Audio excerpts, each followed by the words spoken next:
আমরা আমরা এখন টেকনিক্যাল চেঞ্জেস অ্যান্ড প্রোগ্রেসের আমাদের সিরিজ চলছে এবং এটা পার্ট 3 ভিডিও, এবং যেখানে আমরা ডিসকাশন করব হ্যারোড ক্লাসিফিকেশন অফ টেকনিক্যাল চেঞ্জ। এর আগের ভিডিওগুলো কি করেছি? এর আগের ভিডিও করেছি ইন্ট্রোডাকশন, যেটা technical change and প্রোগ্রেসের introduction.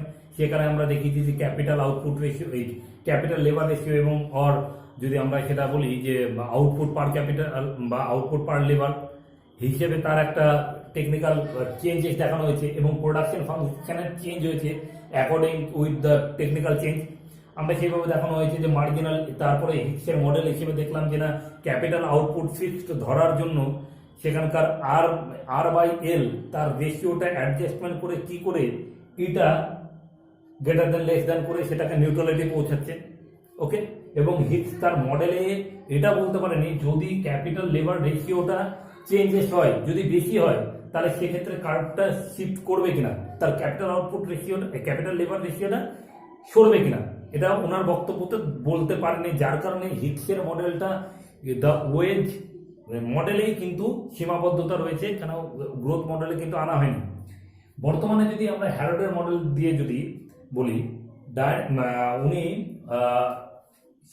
Sir আগে লিখি, স্যার রয় হ্যারোড, হ্যারোড, ওকে, হ্যারোড ইনি কি করেন?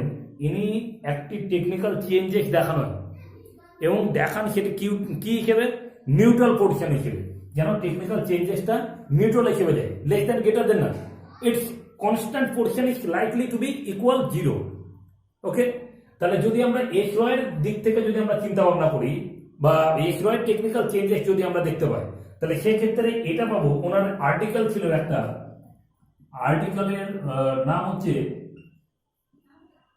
Dynamic efficiency on economics, dynamic efficiency বা টুয়ার্ডস এ ডাইনামিক ইকোনমিক্স বলে লিখি তাহলে বেটার হবে, towards a dynamic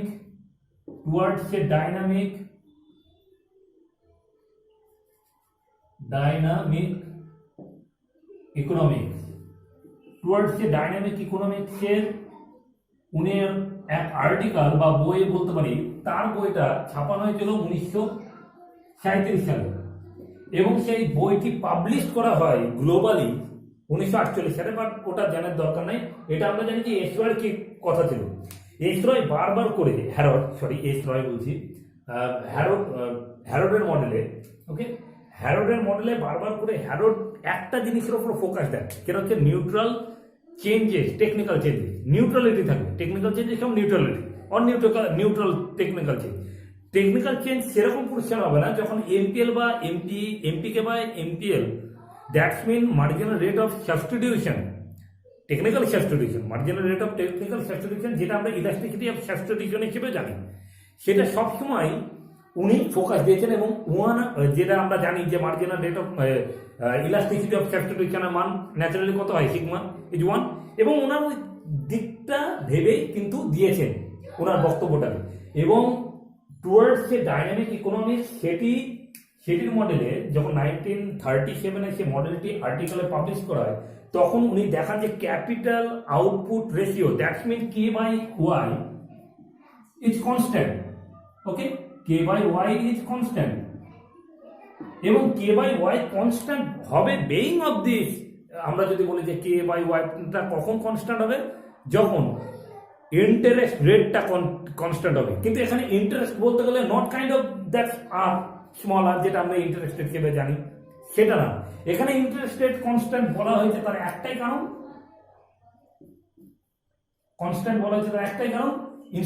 interest rate বলতে এখানে ন্যাচারালি প্রফিটের কথা বলা হয়েছে, ওনার প্রফিটের কথাই বলা হয়েছে।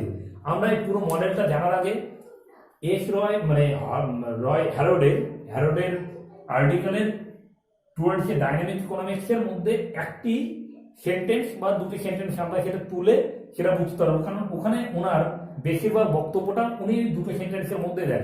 তাহলে আমরা এখন সেন্টেন্সটা টুকে নিই, তারপরে ভিডিওতে আবার আসছি। তাহলে এখানে কি কি বলেছে, I define a neutral advance as one which I define a neutral advance as one which at a constant rate of interest does not disturb a value of the capital coefficient.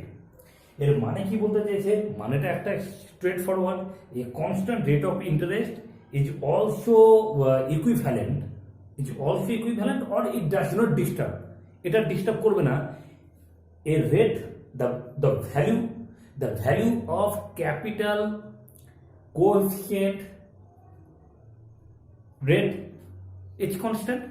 যদি এখানে যেটা বলেছে সেটা আমাদের একটা যদি লিখিত ভাবে নিই যে a constant কি বলেছে, যদি অ্যাডভান্সের যেটা constant rate of interest, a constant rate of interest rate, এটা সবসময় ইকুইভ্যালেন্ট হবে কিরকম, বা এর কনস্ট্যান্ট ভ্যালুটা কিরকম ভাবে থাকবে, এর কনস্ট্যান্ট ভ্যালুটা থাকবে এই ভ্যালু বা শুধু ভ্যালু লিখলেও হবে, এই value of capital coefficient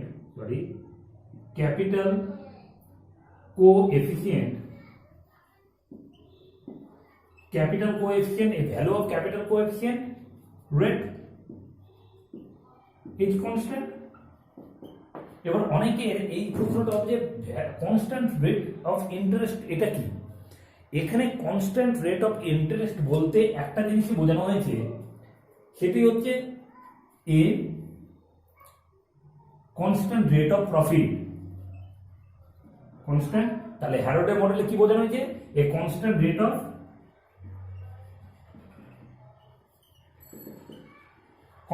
of profit বোঝানো হয়েছে না। এবার এই ভ্যালু অফ ক্যাপিটাল কোএফিসিয়েন্ট এটাকে আমরা কিভাবে লিখতে পারি,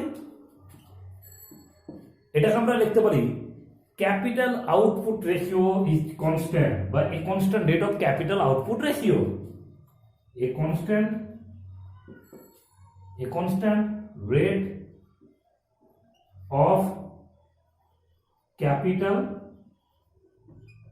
output ratio, এটা মানে তো এটা বোঝানো হয়েছে, হ্যাঁ বোঝা যাচ্ছে না।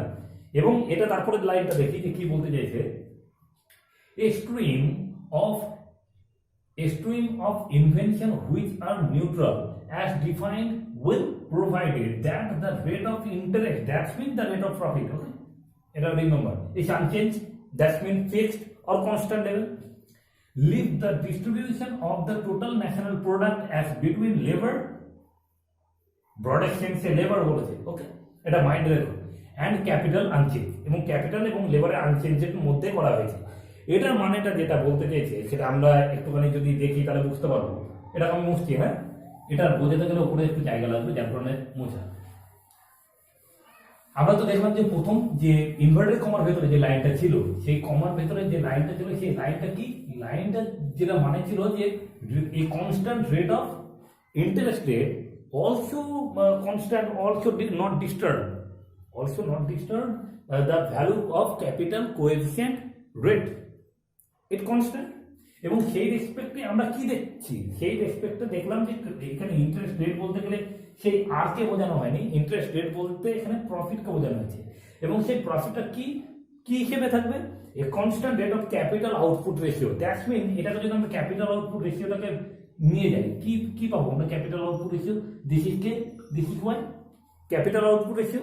এবং ন্যাচারালি আমরা যে ফিগারটাই একটু কেউ যদি একটু মনে করলে আমরা পাবো, এখানে ওয়াইসটা লিখতাম না আর এখানে কেসটা, তাহলে এটা ডিভাইডেড বাই যদি এটা করতাম ন্যাচারালি এর যে রেশিওটা, তাহলে ক্যাপিটাল বাই আউটপুট, তার মানে ক্যাপিটাল আউটপুট রেশিও এইভাবে বের করবো আমরা, পরে আমি সেটা দেখাবো একটু পরে।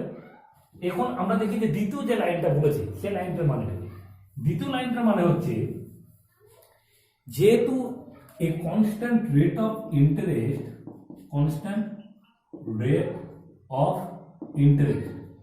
ইন্টারেস্ট ওকে, এটা মানেটা কি, দ্যাটস মিন প্রফিট, এটা মাইন্ডে রাখতে হবে আমাদের। প্রফিট সেটা কি হিসেবে যাবে, যদি ইনকামের ডিস্ট্রিবিউশন হয়, যেহেতু এখানে ডিস্ট্রিবিউশন আসতেই হবে, আমরা হিক্সের মডেলেও দেখেছি ইনকাম যদি ডিস্ট্রিবিউশন হয়, ইনকাম ডিস্ট্রিবিউশন, তাহলে সেক্ষেত্রে আমরা কি দেখবো, ইনকাম ডিস্ট্রিবিউশন হলে সেটা আইদার লেবারের ফোর্সে যাবে অর ক্যাপিটাল ফোর্সে যাবে। বোঝা যাচ্ছে কথাটা? যদি ইনকামটা ডিস্ট্রিবিউশন হয় কোন দিকে যাবে, লেবার বা ক্যাপিটাল, যে কোনো একটা দিকে যাবে ন্যাচারালি, এবং তার মাধ্যমে নিউট্রালিটিটা দেখাতে হবে যে নিউট্রালিটিটা কি করে হচ্ছে। এবং আমরা যদি সেটা ভালোভাবে লক্ষ্য করি যে দ্বিতীয় লাইনের মানেটা যদি আমরা ওই একটা যে প্যাসেজ আছে ওরখানেই গোটা ওনার থিওরিটা সামারাইজ আছে। এবং এই হিসেবে যদি দেখি যে ইনকামের শেয়ার যদি বলি, একটা লেবারের দিক থেকে যাই, ক্যাপিটালে করি বা যাই করি না কেন, বা ক্যাপিটালে আগে করি, ক্যাপিটাল নিয়েই আমরা যেহেতু দেখি ফোকাসটা ক্যাপিটাল নিয়ে, ক্যাপিটালে যদি যাই সেটা মানে কি আর দ্যাটস মিন ক্যাপিটাল কি পাই, রেন্ট পাই, this is r, rent sign, rent পাই ক্যাপিটালে, ওকে। আর এটা কি কি দিস ইজ ক্যাপিটাল কি, ওকে। অ্যান্ড ইনকামের একটা পার্ট কোথায় যায়, শেয়ার হয় কোথা থেকে, কি লেবারে, এবং সেটা কি ডাব্লিউ এর ওয়েজ। এবং আমরা হিক্সের মডেলে এটা দেখতে পেয়েছিলাম, এইগুলো কি আগে তার আগে বলে দিই, এগুলো হচ্ছে rate of relative share, rate of relative share. এবং হিক্সের মডেলে এই দুটো কম্পোনেন্টের মধ্যে কে এবং এল কে আমরা কি ধরা হয়েছিল, ফিক্সড। এবং আমরা নিউট্রালে যদি বলি ইটার মান, ই যেটা ইটা বলা হয়, ইটার মান যখন গ্রেটার দেন লেস দেন, এবং আমরা যদি জিরো সেট করতে পারতাম তখন এটা কি ছিল, ফিক্সড লেভেল ছিল। এবং আমাদের বাড়া কমা কোথায় করতে হতো, এটাকে শুধু এটাকে কমিয়ে এটাকে বাড়িয়ে এইভাবে তো আমরা নিউট্রালের পোর্শনে যেতাম। তো টেকনিক্যাল প্রোগ্রেসের মাধ্যমে, টেকনিক্যাল প্রোগ্রেশন নিউট্রাল স্টেজে যাওয়ার জন্য হিক্স কি করতো, এটাকে ফিক্সড রেখে দিচ্ছিল এবং এটাকে অ্যাডজাস্টমেন্ট করে সেটা করতো। বাট হ্যারোডের মডেলের ক্ষেত্রে এখানে এইগুলো ফিক্সড হবে না। যদি ফিক্সড না হয় তাহলে কি লেভেল থাকছে সেটা আমরা দেখি। দ্বিতীয় লাইনের মানেটা কিন্তু অনেকটা বড় এবং ওর উপরেই ডিপেন্ড করছে যে গোটা পেজটা কি হবে। তাহলে এখানে কি কি আছে, আর কি বাই ডাব্লিউ এল, এটা তো। এবং এটা বাড়লে কি হবে, যদি বাড়ছে মানে কি ওয়েজ কমছে, ডাব্লিউটা কমছে, খুব সিম্পলিসিটি ভাবনা বিষয়টা, ডাব্লিউটা কমছে সেই জন্য তো টোটাল ভ্যালুটা কি, টোটাল ভ্যালুটা বাড়ছে, তাই না, বাড়ছে তো। এবং এটার মানে কি, এটা হচ্ছে লেবার সেভিং,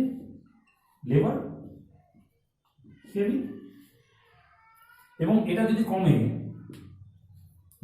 আমাদের আগের বারে হিক্সের মডেলেও আমরা এইভাবেই দেখেছিলাম যে এটা যদি বাড়ায় তাহলে এগুলো টোটাল ভ্যালুটা কি হবে, কমবে। তখন এটাকে কি বলে, ক্যাপিটাল সেভিং। আমরা আগের ভিডিওতে এটা লক্ষ্য করেছি। এবং এর ভ্যালুটা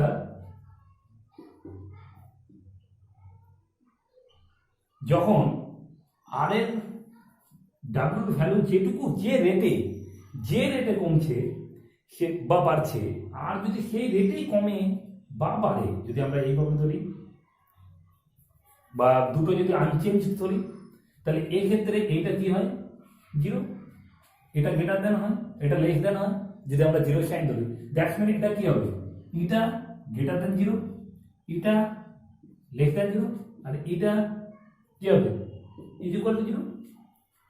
ওই যে প্যাসেজটা সেকেন্ড লাইনটা ছিল না, ওই লাইনটার গোটা মানেটা হচ্ছে এটা, এই পোর্শনটা। এবং আমরা যদি এই ক্ষেত্রে দেখি একটা জিনিস, যে এখানে আমরা পুরোটা, এটা তো বোঝা গেল আশা করি, আমরা যদি পুরোটা দেখতে পারি যে ক্যাপিটাল আউটপুট রেশিওটা, that's mean capital coefficient, the value of capital coefficient, সেটা কি জিনিস, এটাকে আমরা দেখাই, তাহলে আমাদের জিনিসটা বুঝতে সুবিধা হবে। হ্যারোডের মডেল হিক্সের মডেলের থেকে যথেষ্ট ভালো, এবং আমি একজন টিচার হিসেবে বলছি যে হ্যারোডের মডেল যথেষ্ট ভালো হিক্সের মডেলের থেকে। হ্যারোড লাস্টে কনক্লুড করতেই পারেনি যদি ক্যাপিটাল আউটপুট ক্যাপিটাল লেবার রেশিওটা যদি চেঞ্জ করে, উনি যেহেতু ফিক্সড করেছে, যদি চেঞ্জ করা হয়, চেঞ্জ না করলে তো আমাদের নিউট্রাল পজিশনে যেতে পারছি না, ওকে। তাই হ্যারোডের মডেলের ক্ষেত্রে যেটা আমাদের বলেছে যে capital output ratio, this is the value of capital coefficient, the value of capital coefficient, তাই তো the value of capital coefficient is also equal to capital output ratio, capital output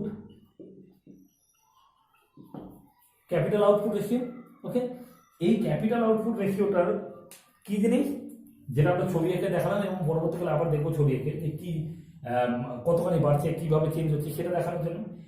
for our simplicity এটা আমরা ধরি কিছু হ্যারোল্ডের model এবং হিক্সের মডেলের সাথে যদি তফাৎ করি তাহলে কি পাবো, একটুখানি একটা জিনিস জানার আছে, কিন্তু আমরা সেটা হ্যারোল্ড এবং হিক্সের মডেলে সেটাকে আমরা আলাদা করব।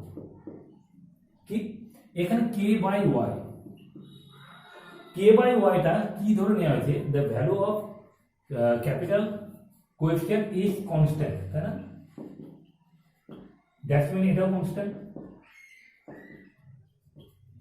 আমি হাতে লেখাটা একটুখানি তাড়াহুড়ো করছি, হ্যাঁ, কনস্ট্যান্ট।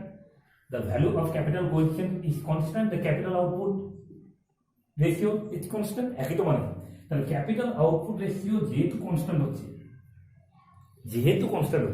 আমাদের এখানে ফোকাসটা কিসের উপরে, এমপিকে, এবং যার ভ্যালুটা আমরা সবসময় এটুকু মনে রাখতে হবে যে ইলাস্টিসিটি অফ স্যাচুরেশনে যেটা ওপরে লবে লব এবং হরের যেটা কনসেপ্ট, লবে কি থাকে, এমপিকেই থাকে কিন্তু ন্যাচারালি, এটা কিন্তু ভাববার বিষয় আছে।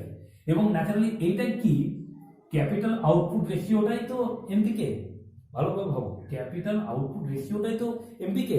এবং এটা যদি যেহেতু এখানে কনস্ট্যান্ট বলেছে, এমপিকেটা কি জিনিস, রেট অফ ইন্টারেস্ট, ইন্টারেস্ট লিখেই কোনটা, রেট অফ ইন্টারেস্ট,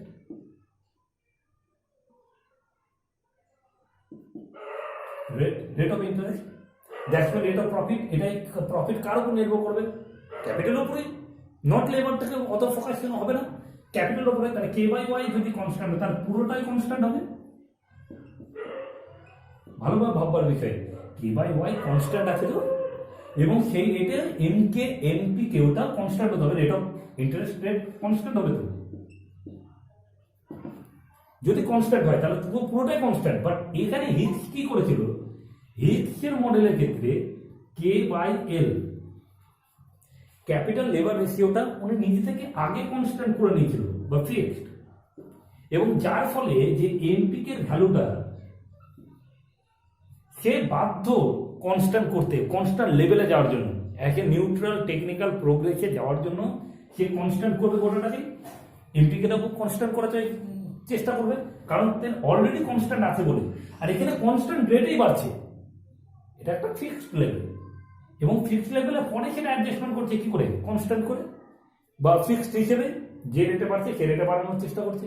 আর এখানে অলরেডি দুটো পোর্শন, যেটা left hand and right hand সিগমেন্টে দেওয়া আছে, সেটা অলরেডি দেওয়াই আছে যে এটা দুটো যেন নিউট্রাল টেকনিক্যাল প্রোগ্রেস চেঞ্জেস হতে গেলে এটা দুটোই আমাদের ইকুয়ালিটি হতে হবে। আশা করি এই জিনিসটা নিয়ে বোঝার কিছু নেই, আমি জিনিসটাকে বোঝানো হলো। এবার আমরা দেখবো ছবির ব্যাপারটা, যে ছবির ব্যাপারটা কি করে আসছে। ওকে, ছবিটার জন্য একটু মুছি।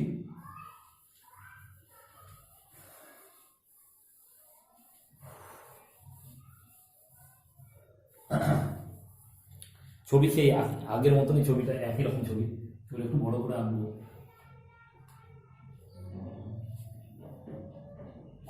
দিকে capital per worker, output per worker, এটাকে আমরা ক্যাপিটাল ওয়াই ধরলাম, হ্যাঁ, আমার সিম্পলিসিটি। কিন্তু আমি বারবার করে বলছি output per worker, that's mean Y by L, capital per worker, এই capital per worker that's mean K by L.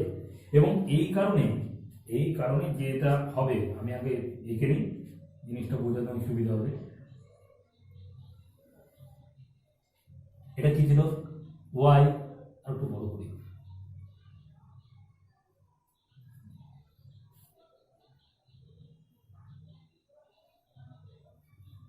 Y is equal to ছোট হাতের Y means Y by L, এটাকে আমরা ওয়াই বাই এলও লিখতে পারি। ওকে, আশা করে বোঝা গেল। কিন্তু এখানে ন্যাচারালি আমরা ওয়াইটা লিখেছি, তার কারণ আমাদের ক্যাপিটাল আউটপুট রেশিওটা জানার জন্যই কিন্তু এখানে এটাকে মেজারমেন্ট করেছি। তাহলে Y is a function of K T zero, okay, আর Y is a function of K T one. এটা প্রোডাকশন ফাংশনটা টেকনোলজি উইথ টেকনোলজি যদি হয় চেঞ্জ হচ্ছে। এইটা কি, এটা একটা স্ট্রেট লাইন শো করছে যেটাতে শো করছে পপুলেশন রেট এবং তাদের amps with their capital condition, তাদের ক্যাপিটাল কতটা অ্যাভেলেবিলিটি আছে সেই হিসেবে এই লাইনটা শো করছে, যেটা আমরা আগের মডেলগুলোতে দেখেছি, 16 মডেলের ক্ষেত্রেও দেখেছি এবং 16 মডেল আসবো আমরা কিছুটা পরে। এই মডেলের ক্ষেত্রে টেকনিক্যাল চেঞ্জেসের মধ্যে 16 মডেলে একটা কমপ্লিকেটেড কেস আছে যেটা টেকনিক্যাল প্রোগ্রেসকে শো করে, ওকে। তো এখান থেকে আমরা আগে মেজারমেন্ট করি এবং এই রেখাটাকে যদি আমরা দেখি গেল, এটাকে আমরা কে স্টার দেবো আর এটাকে Y star. For our simplicity this Y is capital Y and this k is capital K, okay, capital দুটো স্টার থাকে, ওকে। এবং আমাদের এখানে আগের মতনই হিটসের মতনই পিকচার, বাট এখানে একটা জিনিস আমরা করব, সেটা হচ্ছে একটা প্রফিট কার্ভ, যেটা ইন্টারেস্ট রেট যেটা বলছি, তাহলে রেট অফ যে প্রফিট সেটা আমাদের কনস্ট্যান্ট থাকবে। দ্যাটস মিন আমরা যদি কার্ভটাকে এইভাবে নিই প্যারালালি, প্যারালাল কেন হচ্ছে সেটাকে আমি দেখাবো।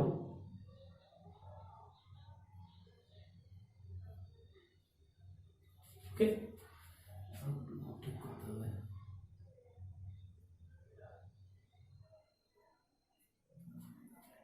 এটা একটা লাইন যাকে আমি টি ওয়ান করলাম, এটাকে আমি ই করলাম এফ দ্বারা সূচিত করলাম এবং ন্যাচারালি আমার ফিগার রেডি হয়ে আছে। আমি এখান থেকে এবার শুরু করি।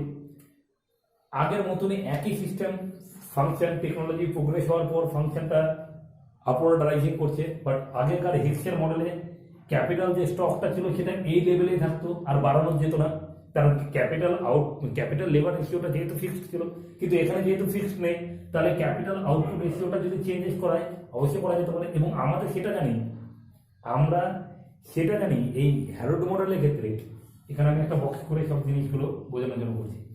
হ্যারোড মডেলে কি জানি যে capital K by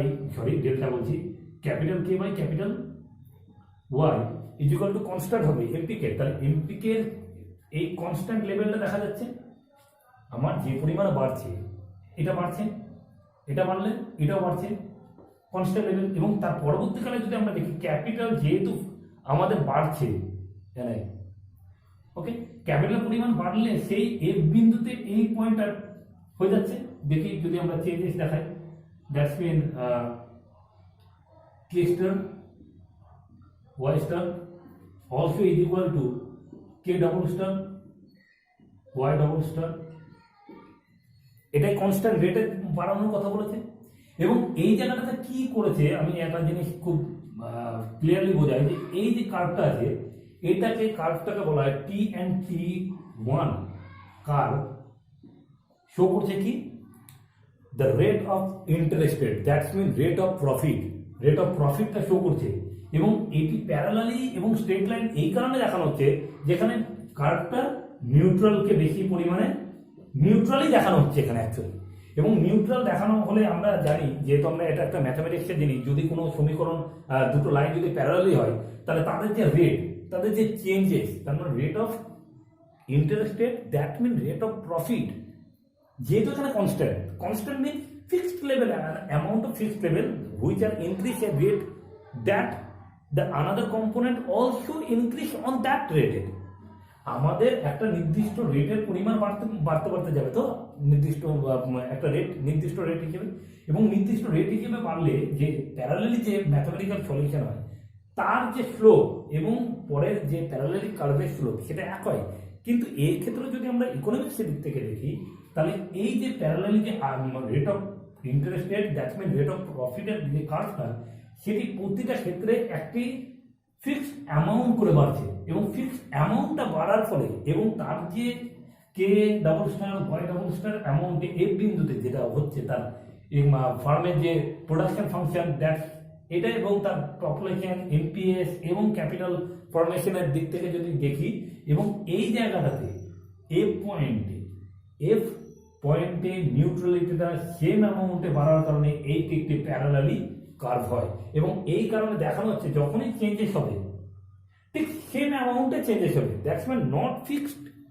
capital labour রেশিওটা কিন্তু ফিক্সড না, কিন্তু এখানে যেটা হিক্সের মডেলে ধরানো হয়েছিল, যার কারণে হিক্সের মডেল ওয়েজ রেটের ক্ষেত্রে মানে ওয়েজ ডিস্ট্রিবিউশন অর ইকুইলিব্রিয়ামের ক্ষেত্রে ধরা হয়, গুরুত্ব মডেলে না, এবং ন্যাচারালি ধরা হয় না। কিন্তু হ্যারোডের মডেলটা এই কারণেই ধরা হচ্ছে এখানে, তার কারণে হ্যারোড দেখাতে পেরেছে যে কি করে চেঞ্জেস করা যাবে। ওকে, এই ছবিগুলো একটু মানে আমি সরে যাই, নাহলে যাতে বোঝা যাবে না। এবং এক্ষেত্রে আমরা একটা জিনিস দেখতে পেলাম যে মডেলগুলোতে, মডেল আগে হেক্সের মডেলেও আমরা দেখতে পেরেছি বা এমনি মডেলেও, যে k/l অর y/l যদি উইদাউট টেকনিক্যাল প্রোগ্রেস হয়, উইদাউট টেকনিক্যাল প্রোগ্রেস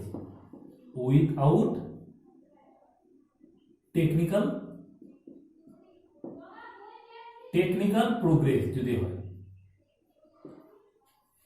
তাহলে সেটি উইদাউট টেকনিক্যাল প্রোগ্রেস যদি হয়, তাহলে সেটি কি করবে? সেটি চেঞ্জেস হবে, তো চেঞ্জেস তো অবশ্যই হবে। আমি যদি উইদাউট টেকনিক্যাল হয়, আমরা দেখিনি ইন্ট্রোডাকশন পিরিয়ডে দেখেছি, টাইমে অনেক সময় উইদাউট টেকনিক্যাল প্রোগ্রেস চেঞ্জ করে দেয়, এবং তার চেঞ্জ যদি হয়, তাহলে যদি হয় চেঞ্জেস, অবশ্যই চেঞ্জেস হবে, এবং সেটি যদি নিউট্রালি টেকনিক্যাল চেঞ্জেস না হয়, অ্যাকচুয়ালি স্থিতিশীল হিসেবে যদি না হয়, নিউট্রাল স্টেজে, দ্যাটস মিন T1 এর লেভেলে যদি না হয়, যদি অনেকটা কমা বাড়ানো হয়, তাহলে আইদার সেটা কোন জায়গায় যাবে? লেবার সেভিং এর পার্টে অর ক্যাপিটাল সেভিং এর পার্টে। ওকে, ক্যাপিটাল সেভিং এর পার্টে। এবং এক্ষেত্রে আমাদের যে মেন বক্তব্য সেটা হচ্ছে, যদি যেহেতু এবার k/y দিস ইজ দ্য হ্যারোড মডেলের কন্ডিশনটা যেটা, সেটি সবসময় জন্য কনস্ট্যান্ট বলেছে। কনস্ট্যান্ট দ্যাটস মিন কি হবে? নিউট্রালিটি তো অবশ্যই থাকবে। তাহলে with production process, with technical process progress করি, উইথ টেকনিক্যাল প্রোগ্রেস, তাহলে যদি অবশ্যই k/y তো উইথ টেকনিক্যাল প্রোগ্রেস হবেই, এবং টেকনিক্যাল প্রোগ্রেস হওয়ার জন্যই এটি k/l এর রেশিওর সাথে অবশ্যই কনস্ট্যান্ট রেটে যাবে,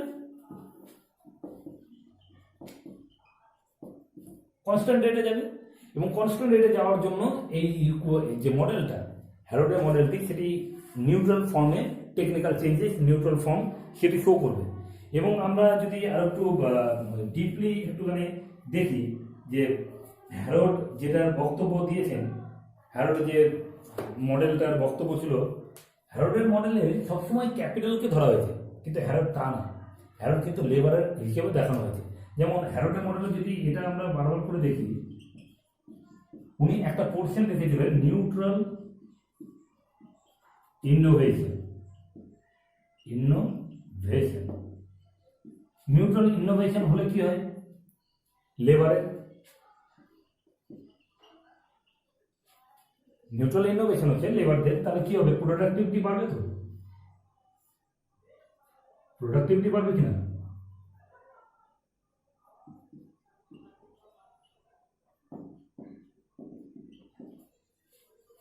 এটা একদিক থেকে গেল।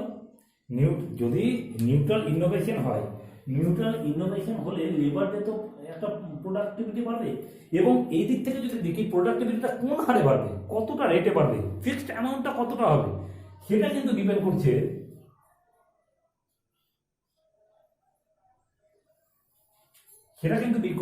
করছে মেশিনের উপরে। মেশিন যে রেটে, মেশিন লিখে দিই, মেশিন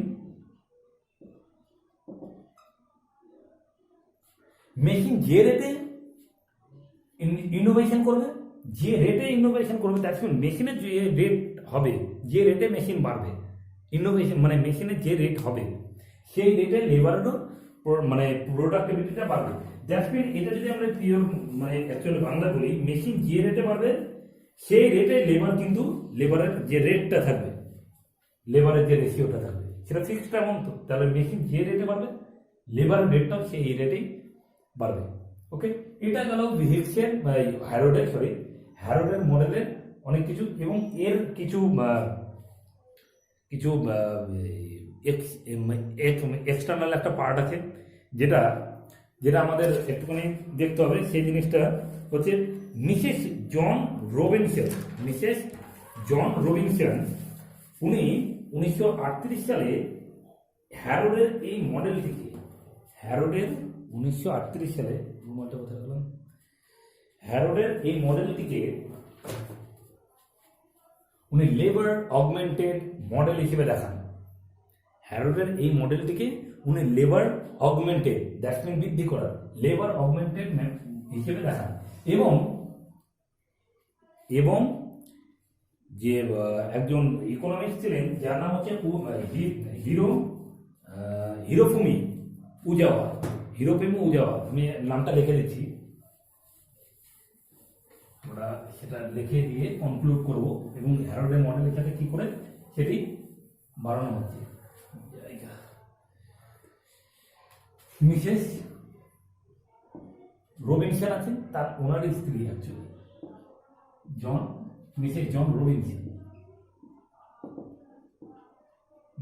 রবিনসন 1938 সালে এটির ব্যাপারে বলেন, 1938 সালে। এবং তিনি এটা বলেন যে হ্যারোডের এই মডেলটি হচ্ছে labour অগমেন্টিং technical model.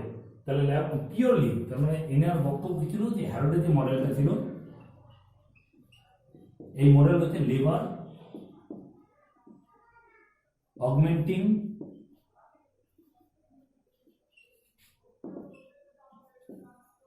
Purely labour, ওকে, পিওরলি আর লিখছি না, লেবার অগমেন্টিং টেকনিক্যাল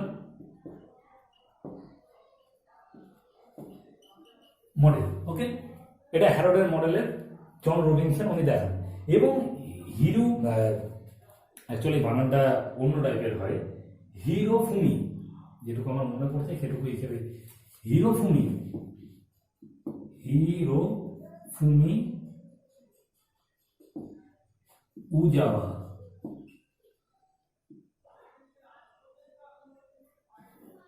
উজাওয়া কি করে, এই লেবার অগমেন্টিং টেকনিক্যাল মডেলটা হ্যারোডের ম্যাথামেটিক্যালি প্রুভ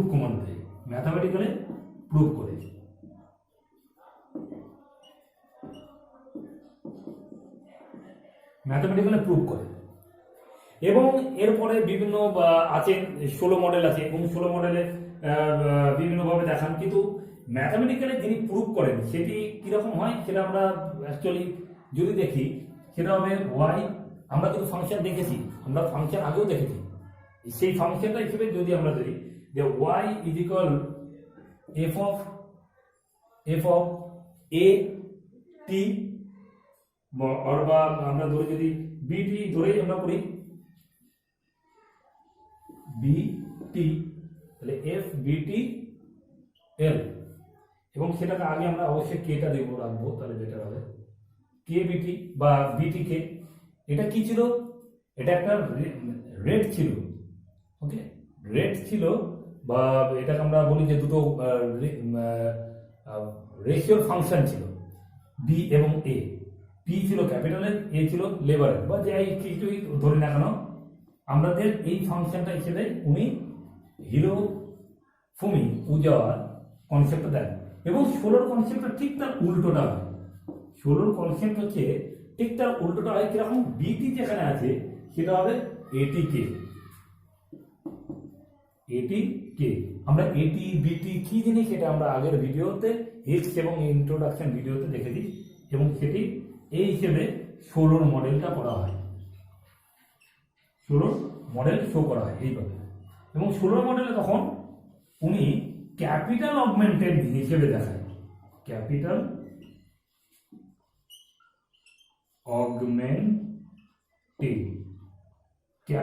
অগমেন্টিং হিসেবে উনি এই মডেলগুলোকে, হ্যারোডের মডেলগুলোকে তার উল্টো দিক থেকে ক্যাপিটাল অগমেন্টিং টেকনিক্যাল প্রোগ্রেস হিসেবে উনি দেখান। এবং একটা জিনিস জানা তো যে 16 মডেল যেটা ছিল এবং জন রবিনসন যে হিসেবে বলেছেন যে capital technical augmenting technical model, এবং সেটি এই কারণেই বলেছেন যে আমরা জানি যে ইলাস্টিসিটি অফ বিভিন্ন প্রোডাক্ট মার্জিনাল প্রোডাক্টিভিটি, যেটা আমরা তো দেখেছি elasticity of marginal productivity that's mean Cobb Douglas production ফাংশনে যে এমপিকে বাই এমপিএল, এবং সেটাকে আমরা লগ দিয়ে করতাম। ভালোভাবে যদি মনে করে পারবো। লগের বাইরেও আমাদের একটা কনসেপ্ট ছিল, সেটা হচ্ছে ডেল্টা লগ বা ডেল্টা, সেটার মানটা কি লিখতাম, সেটা সিগমা দ্বারা সূচিত করতাম, সেটা মান হতো।